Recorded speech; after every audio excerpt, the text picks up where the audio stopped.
Hello students, তোমাদের সকলকে স্বাগত জানিয়ে আজকের ভিডিও শুরু করছি।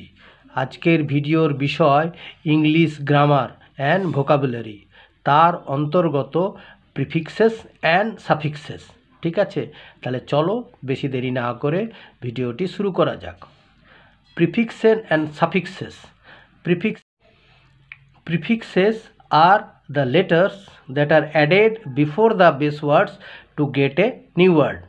Some prefixes are sub, im, in, mis, an, non, mal, ab, anti, co, etc. Suffixes are the letters that are added after the base words to get a new word.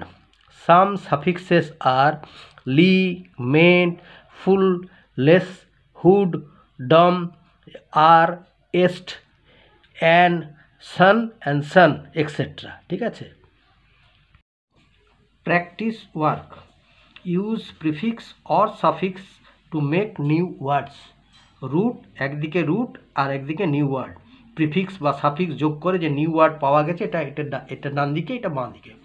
তাহলে হলো courage, new word কি পেলাম? Encourage. তার মানে এটা হচ্ছে prefix N বসালাম। এটা ডিসও বসানো যেত। এনকারেজ মানে উৎসাহিত করা, আর ডিসকারেজ মানে হচ্ছে অনুৎসাহিত করা। তো যাই হোক, এনকারেজ বা ডিসকারেজ যে কোনো একটা করতে পারো। হোল, এর সাথে করলাম কি সাফিক্স মানে হোলসাম মানে স্বাস্থ্যকর। অ্যারাইভ, এটার সাথে এল যোগ করলাম মানে অ্যারাইভাল। পসিবল, এর সাথে প্রিফিক্স ইম যোগ করলাম ইম্পসিবল।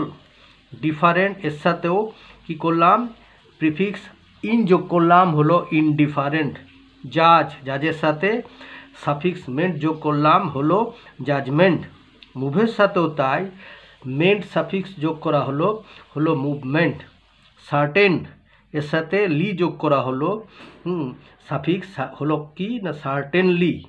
লিটারেট, এর সাথে প্রিফিক্স যোগ করলাম ইল হলো ইলিটারেট। সাফিসিয়েন্ট, এর সাথে ইন যোগ করলাম প্রিফিক্স হিসাবে হলো ইনসাফিসিয়েন্ট। আর অ্যাক্টিভটা হলো এরকম ইন যোগ করলাম ইনঅ্যাক্টিভ। সেনটাকেও তাই, সেন এর সাথে প্রিফিক্স যোগ করলাম ইনসেন। ক্যাজুয়ালের সাথে লি যোগ করলাম হলো ক্যাজুয়ালি। বেঙ্গলির সাথে হলো প্রিফিক্স যোগ করলাম হলো নন বেঙ্গলি। আর ইম্পর্ট্যান্টের সাথে প্রিফিক্স যোগ করলাম হলো আনইম্পর্ট্যান্ট। ঠিক আছে। আচ্ছা।